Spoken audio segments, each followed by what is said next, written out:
Alright, so welcome back to Whitehouse Farm. What we're doing today is a 24 round above ground pool install. The majority of this is going to be on the ground preparation, seeing as how it was almost 100 degrees out and my camera basically melted all the way up to the point of installation. So this will be mostly ground prep work and how to get your pool ready and what to look for. So as usual, first thing you want to do is find a location that you want to install your above ground pool. As you can see here, it's a relatively flat surface. There's no trees around because you got to look out for roots and all that stuff, because you don't want any organic material or anything underneath your pool that could possibly grow back or cause damage to your liner or the pool itself. So this was a good location. And also check with your, wherever you live, your towns and such, as far as your setbacks for fencing and also for property setbacks for installation. And from my other videos, you can take a look and watch. First thing you want to do is pick your location. Once you have your location, then you want to just hammer a stake in the ground, and then you want to measure out your pool. You want to measure out a foot past your pool. So this was a 24 round, so you want to measure a foot past 12, because 12 and 12 is 24, so that's the size of your pool. But remember, you're putting the measuring tape in the middle, so 12 foot would be half, so just add another foot onto that. A laser level is going to be probably your best friend on this, and you're going to want to measure where your points are on this. So I had already took some measurements, and I just did another one there just to reconfirm, but we were only off by an inch and a half to the right side. You can see how that's lower, so we knew that we wouldn't have to move much dirt or. Alright, now as for soil conditions, depending on what you're digging in, whether it be clay, shale, if it's really rocky, you're going to need to determine that ahead of time, what you're going to need in order to get the job done. As you can see here, this is like a clay mix, so a sod cutter works fine as far as for getting up all the sod, and pretty much after that you can shovel everything really easy. But if you have like really rocky soil or something like that, you might need to get a tractor or a skid steer, and in some cases an actual excavator to start moving rocks, and also makes the job easier if you're leveling with equipment, unless you have a lot of guys that don't mind digging. But that's always something to take into consideration if you're going to need to run a machine or not. So when you're getting ready to do it, you got to find out what type of soil you have and just use a judgment call. If you're going to need a machine, and you got to figure that into the cost of getting it done. And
hand dig that? Sure. First, Great shovel.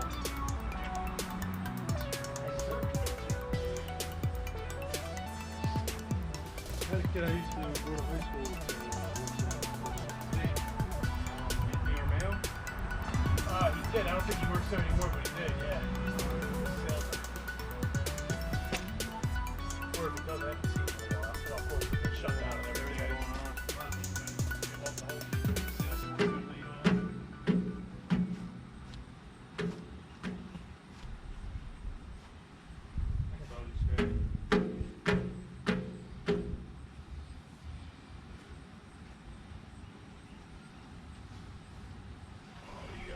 Right in the front.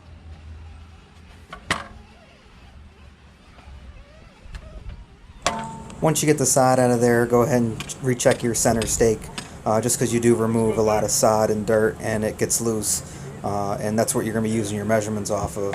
So just you might need to hammer it down a little bit further.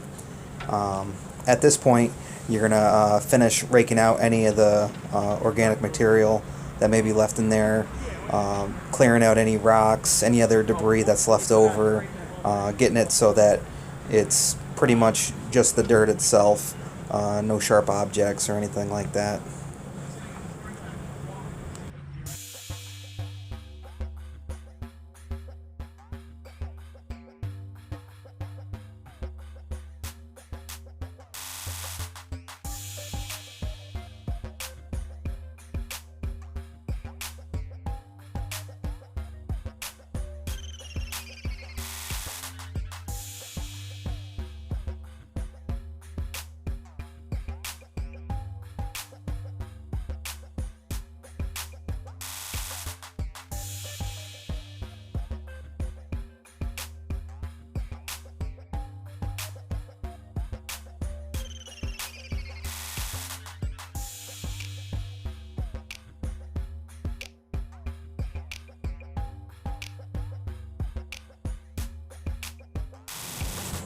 Okay, so like we did before, we already had our measurements with the laser level, so we knew that we weren't going to be too far off. So at this point you could start laying down the track and getting it set up, and then you can go ahead and get your blocks underneath. And then once you do that, you can go ahead and use that stake that you have in the middle from your original measurements and bring that out to the center of the track and start having someone stake it in at that point. So this was obviously a 24 round pool, so we measured from the stake all the way out to the middle of the track, and that would give us 12 feet. So it's a circle, so half is 12 of a 24 round, and you want to make sure you stake them in good so the tracks don't move, because you want it as close to a perfect circle as possible. That way when you go ahead and start putting the wall in, you're not going to have any issues trying to line up the wall bolts and getting the pool to connect. Once again, I mean, your ground prep is your most important. Once you get your ground prep done and you get everything set, your measurements with your bottom track, everything else will go together nice and smooth, and you won't have any issues. I see that happen with a lot of people, and I actually go and correct a lot of people's pools, and you'll see that even the uprights won't be level because the bottom track was all out of whack and they didn't set it up right.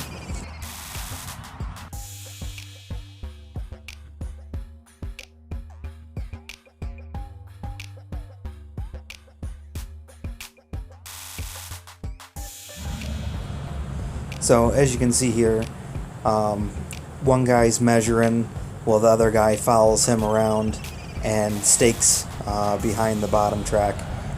That way you have your exact measurement.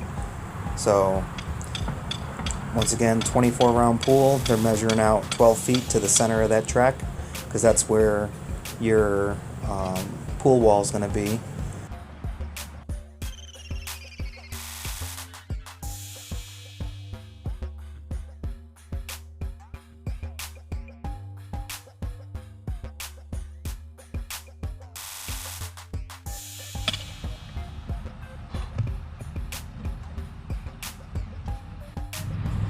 So after we had all those measurements done and staked in, we removed the track, and the blocks were right under the bottom plates, so we knew exactly where to put them. So basically, when we did our laser level measurements, we're only off by inch and a half. Looking at this now to the left side, that was our low point. So we buried the blocks, and from that point, we used the laser level to determine level for the left side to the right side. And obviously the left side was lower, so we had to dig down a little deeper on the right and then scrape a lot of the dirt off and basically just shift it to the left side and then tamp everything down. And at this point you can see where it's kind of white, like a white ring.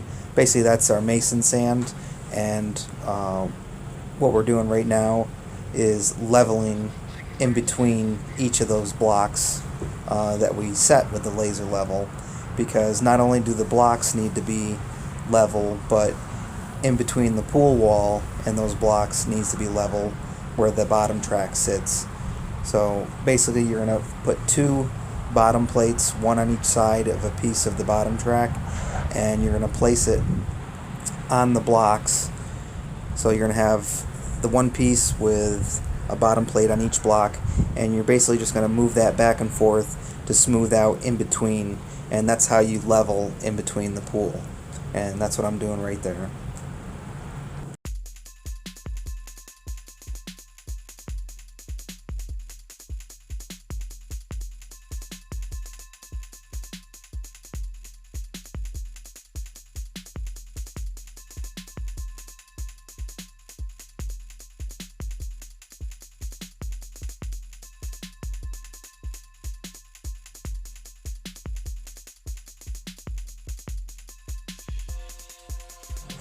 Alright, so now that you've made it this far,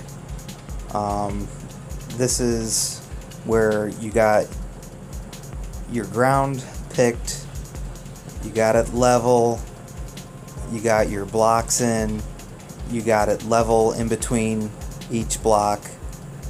This is where you can go ahead and put your track all back together. And when you're putting your track back together, this is where you're going to take your final measurement, and if you need to adjust anything, this is where you'll do it. Like I said, ground prep is the most important, so it doesn't hurt to double check. So once you get this all back together, you're going to go ahead and get the measuring tape back out and do your final check, and you're going to go all the way around checking each place where you put in one of the spikes there, and make sure that you have a complete circle, a 24 round circle in this instance for this pool.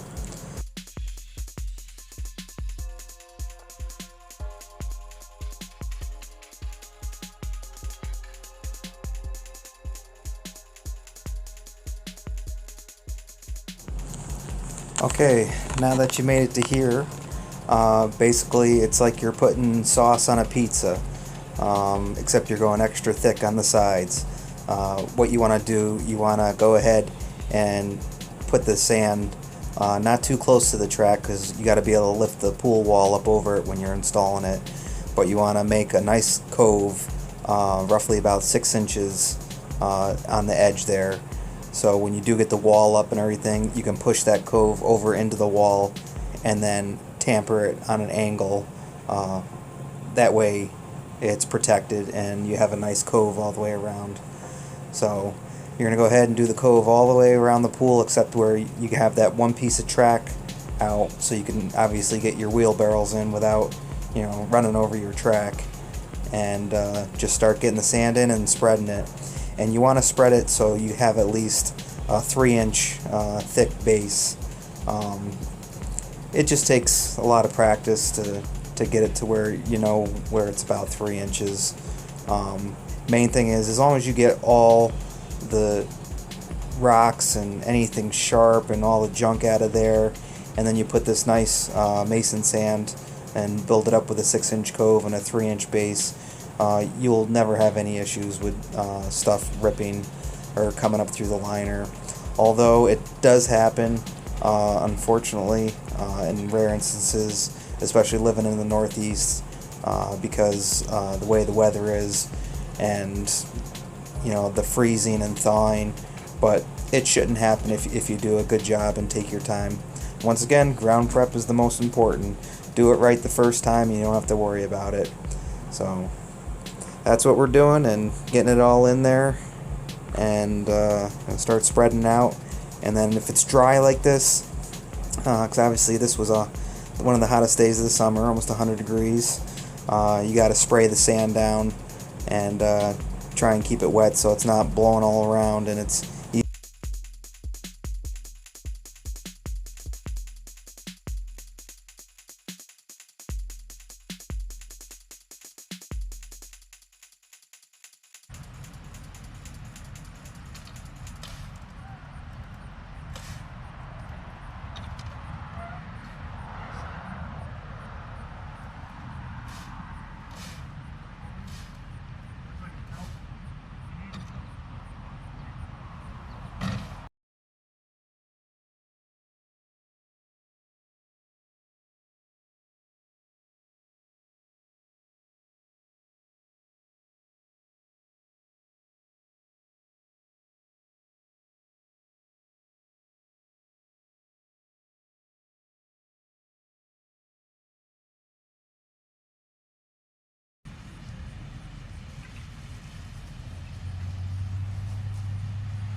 Alright, so if you do have any questions or anything like that, go ahead and comment down below, and I'll try and get back to you and help you out with your pool or your installation, whatever you got going on.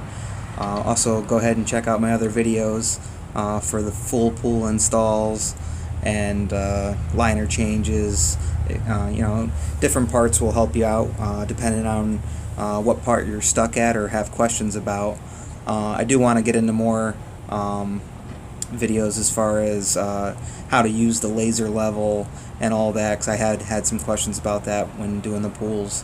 But I mean that's a whole nother thing as far as learning how to use a laser level. They're pretty simple, but I can do a video in the future on that. But hopefully this video helps someone out, or at least got them past the part that they were stuck at.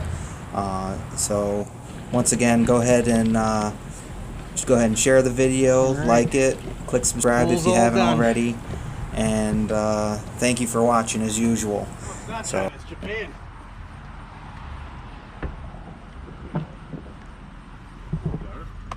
Yeah, maybe. Weird, I got a Mitsubishi pool. That's right.